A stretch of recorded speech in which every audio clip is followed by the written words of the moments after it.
Feng Tianxing pergi dengan terus terang setelah menjelaskan situasinya kepada Qing Kue. Untuk menghadapi makhluk roh ini, Anda tidak dapat menggunakan trik mewah apapun. Perhitungan hanya dapat membantu untuk sementara, tetapi mereka tidak dapat membuat klan Qing Kue mempercayainya.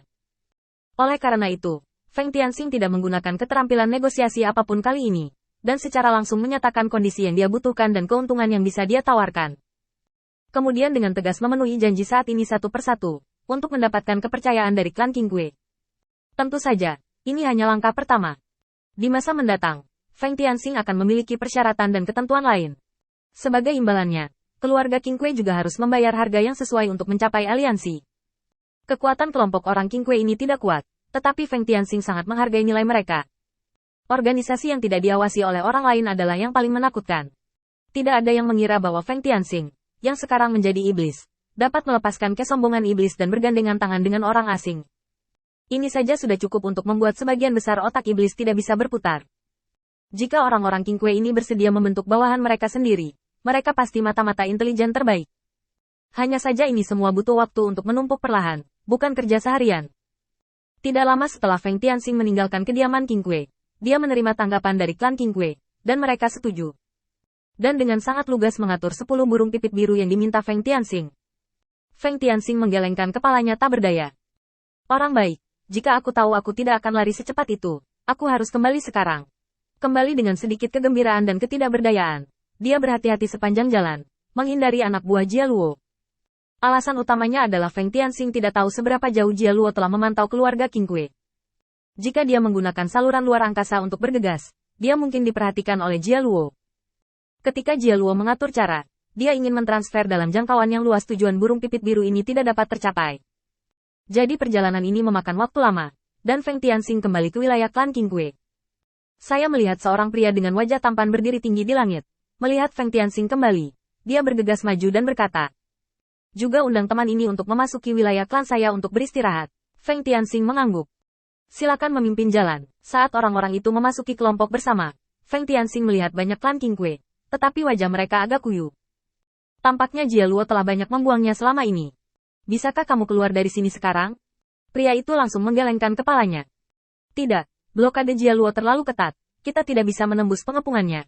Feng Tianxing terus bertanya, "Apakah jalan ruang diblokir?" Pria itu memandang Feng Tianxing dengan curiga. "Apa jalan ruang?" Mendengar ini, Feng Tianxing langsung mengerti dan langsung mengangguk. "Oke, sepertinya layak menggunakan cara ruang untuk mengirimmu keluar. Tapi hanya ada satu kesempatan, dan kita harus menunggu waktu terbaik." Pria itu masih memasang wajah bingung. Binatang spiritual seperti Qing Kue biasanya datang untuk memahami Dao nanti, dan situasinya agak mirip dengan iblis. Tidak lama kemudian, beberapa burung pipit biru berdiri berjajar, dan ketika Feng Tianxing tiba, mereka berdiri untuk menyambut mereka satu persatu. Feng Tianxing dengan cepat melambaikan tangannya. "Tidak perlu bersikap sopan. Aku datang ke sini untuk meminta, dan semua orang mengambil apa yang mereka butuhkan. Kamu tidak perlu sopan, karena itu, tidak ada klan Qing Kue yang hadir di sini yang tahu bahwa yang disebut mengambil apa yang mereka butuhkan tidak setara sama sekali. Mereka dapat menukar 10 anggota suku untuk kedamaian seluruh suku, yang tidak hemat biaya. Ini adalah tawaran yang sangat besar, tetapi mereka masih sedikit khawatir. Apakah Feng Tianxing akan mengajukan tuntutan lain?" Qing Kue tertua terbatuk ringan sebelum bertanya. "Saya tidak tahu harus memanggil apa yang mulia. Apalagi yang Anda inginkan dari keluarga Qing Kue kami. Jujurlah satu sama lain, dan itu akan membuat hubungan kita lebih mudah di masa depan." Feng Tianxing langsung mengangguk. "Tidak apa-apa, aku tidak suka tikungan dan belokan itu, jadi aku akan mengatakannya dengan jujur. Kamu adalah klan Qing Kue, yang sama dengan umat manusia yang ingin aku dukung. Mereka semua ditekan oleh iblis. Sudah terlalu lama, jadi kekuatanmu sangat lemah dan tersebar. Sekarang aku ingin menyatukan umat manusia dan Anda untuk menggulingkan setan bersama-sama. Aturan klan akan menciptakan hegemoni di masa depan. Satu-satunya persyaratan untukmu sekarang adalah bekerja di bawahku. Aku membutuhkan jaringan intelijen eksternal yang lebih besar. Kamu adalah kandidat terbaikku saat ini. Selain itu, setelah tujuan awal tercapai, saya akan mengajukan permintaan lain pada waktunya. Remunerasi dan permintaannya sama. Jika Anda bisa melakukannya, terima remunerasi dan kemudian lakukan sesuatu. Jika Anda tidak bisa langsung menolaknya, itu saja bagus." Beberapa anggota suku Qing Kue membahasnya, dan setelah beberapa saat, orang tua Qing Kue berbicara.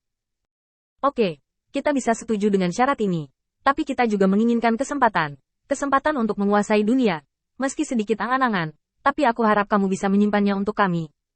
Feng Tianxing langsung mengangguk. Tidak masalah. Setelah iblis dikalahkan, setidaknya mereka akan diusir kembali ke wilayah iblis. Setelah itu, saya tidak akan lagi berpartisipasi dalam permainan berbagai ras. Milik siapa dunia ini? Tapi menuruti takdir, Patriark Qing Kue langsung bangun. Saya tidak tahu bagaimana kami melarikan diri dari kendali Jialuo, dan di mana kami akan menetap di masa depan. Feng Tianxing tersenyum, dan meninggalkan tiruannya. Ketika konferensi Qian Sparrow Klan Iblis dimulai, kecuali 10 Qian Sparrow, kalian semua akan pergi melalui saluran luar angkasa yang dibuka oleh avatarku. Aku akan mengatur kapal terbang yang cukup di sisi lain saluran luar angkasa untuk membawamu keluar. Jangan panik ketika kamu melihat iblis. Mereka adalah sekutuku, dan mereka tidak akan menyakitimu. Setelah beberapa diskusi, Feng Tianxing meninggalkan sarang klan Qing Kue, kembali ke kota Wujian, dan berjalan keluar dengan tenang. Tubuh fisiknya seperti ini, tetapi kesadaran telah kembali ke avatar iblis di pagi hari. Duduk di samping Luo Xiqian Yuan, diam-diam menyaksikan Jia Luo melakukan pembelian. Ada berbagai macam harta langka, juga budak, terutama bagi para elit yang ditangkap yang berusaha sekuat tenaga untuk membelinya. Penemuan detail ini membuat Feng Tianxing berpikir keras. Mengapa Jia Luo masih membeli budak? Jika dia bisa mengendalikan kekuatan iblis, dia seharusnya tidak kekurangan orang-orang ini. Mungkinkah Jia Luo punya rahasia lain? Feng Tianxing melirik ke belakang dengan curiga, hatinya penuh keraguan. Mungkinkah itu pertunjukan untukku?